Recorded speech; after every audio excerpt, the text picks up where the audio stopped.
Here comes my beautiful wife, Dr. Abby. And this is Dr. Steve Oni, my husband.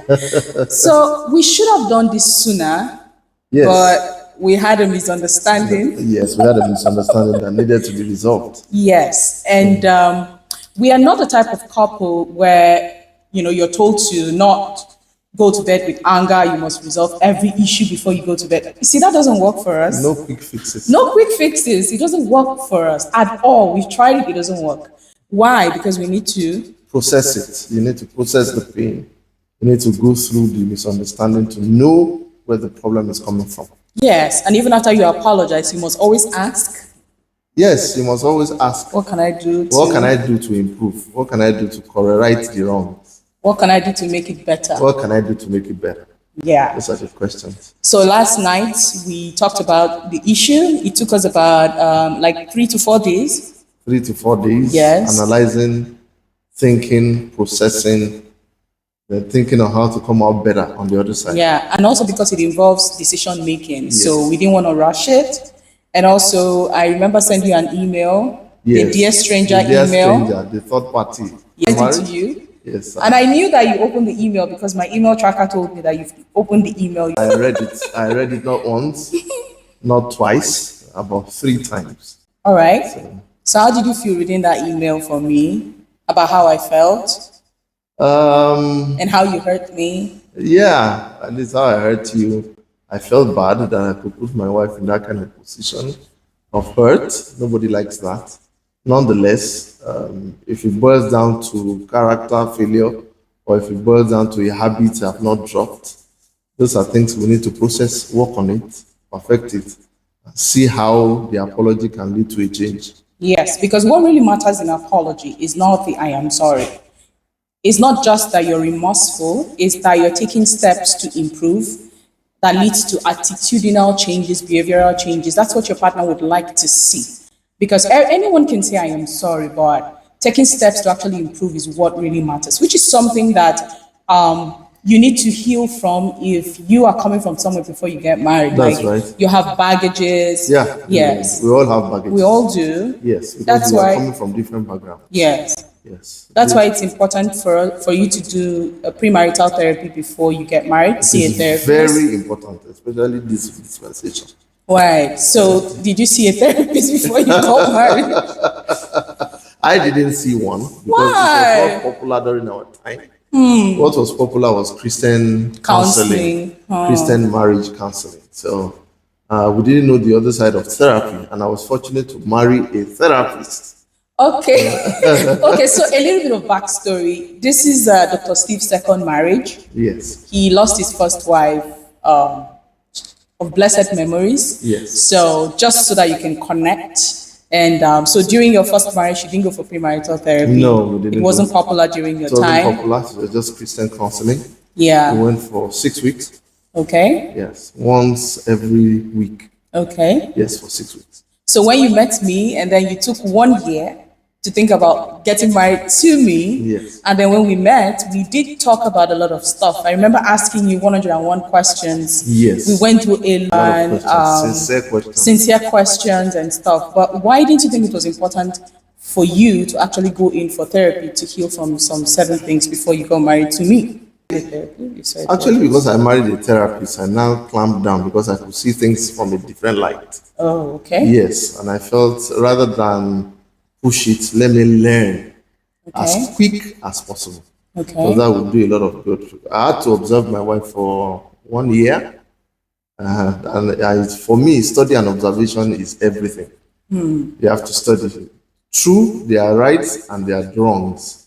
So you have to ask yourself, when you see the wrongs, can I cope with it? Yeah. What can I do to improve it? Yeah. And if I can't change it, how do I live with it?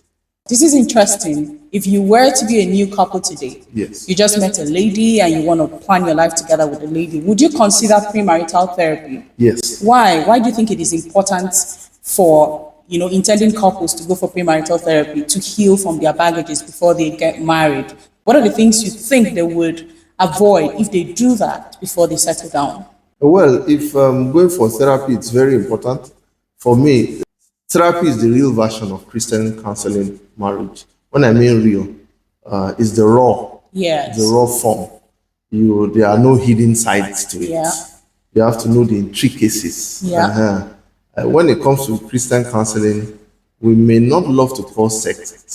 There are some certain things we don't Yes. call as it We don't is. call as it is because we feel that it's not righteous. Yes. It's not sound. Yes. Yes, but in therapy, it's not hidden. It's not hidden. Everything is open. Everything is broken down. Your background is taken into consideration. Your partner's background is taken into consideration. Yes. And then they sit down and walk through a whole lot of things. Finances, in-laws, outlaws, communication, conflict resolution, parenting. All of these are things that you get in premarital therapy. And it is important for you to actually go in for one. You can't just say, I'm okay, I'm fine. No. I can handle this. There's nothing I can't handle. An average Nigerian is not okay. I'm telling you. Yeah.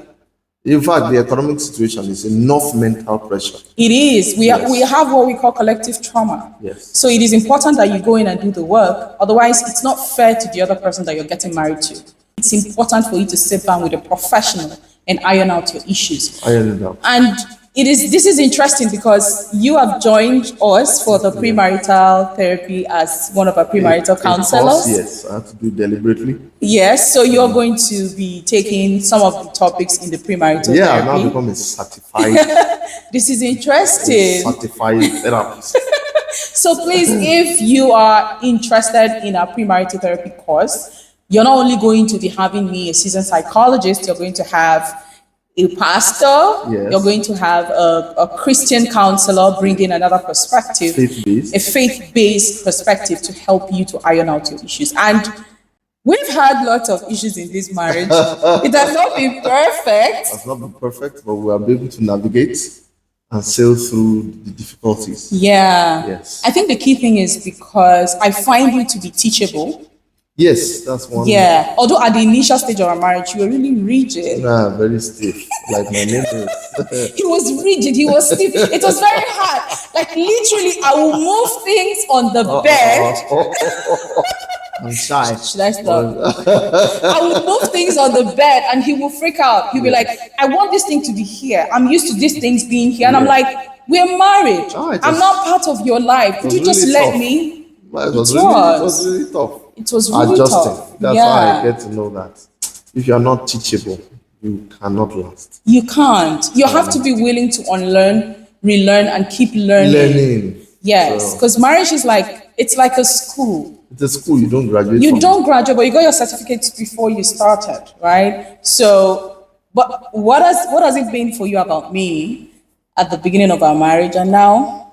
You were Steve, you were really rigid, and later on you became so teachable, you became flexible, you were able to see things from my point of view, you were able to process things and take your time.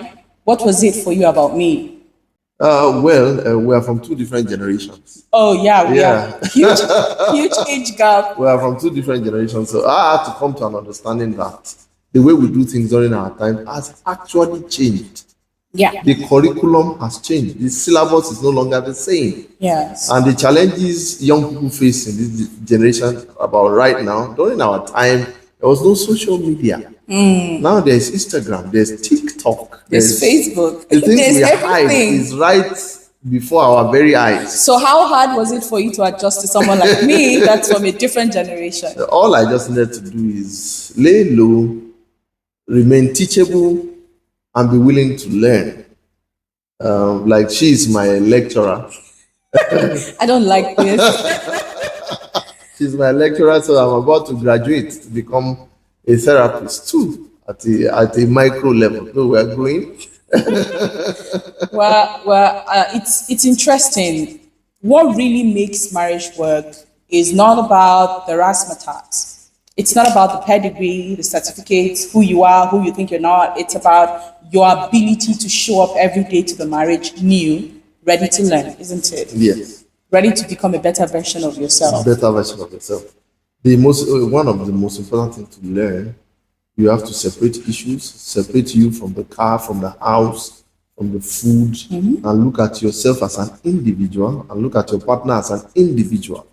that this person has baggages, he has a life, he or she has a life, Yes. and you are coming to live in each other's space. In each other's space, So yes. you cannot avoid misunderstanding. You can't. Any marriage without misunderstanding is a big fat lie. No. You guys are on a journey of no return. If you sincerely want to stick together for the rest of your life, then you have to tell yourself, this is it. This is it. And I think it's what we keep telling ourselves each and every day. Like, this is it for us. Yes. We are not having plan B, plan C, plan D. Yes. We know that we are in it. We are in it for life. And we're going to make it work each and every day. Every day. And sometimes it won't be rosy. Sometimes it's not pleasant, but the ability to sit and have those difficult conversations, look into each other's eyes and actually see each other.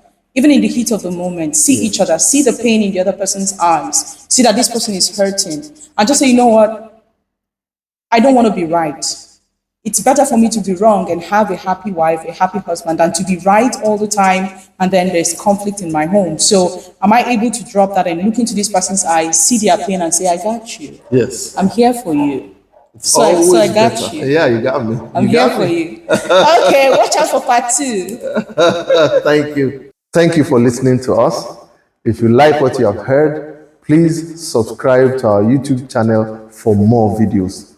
God bless you.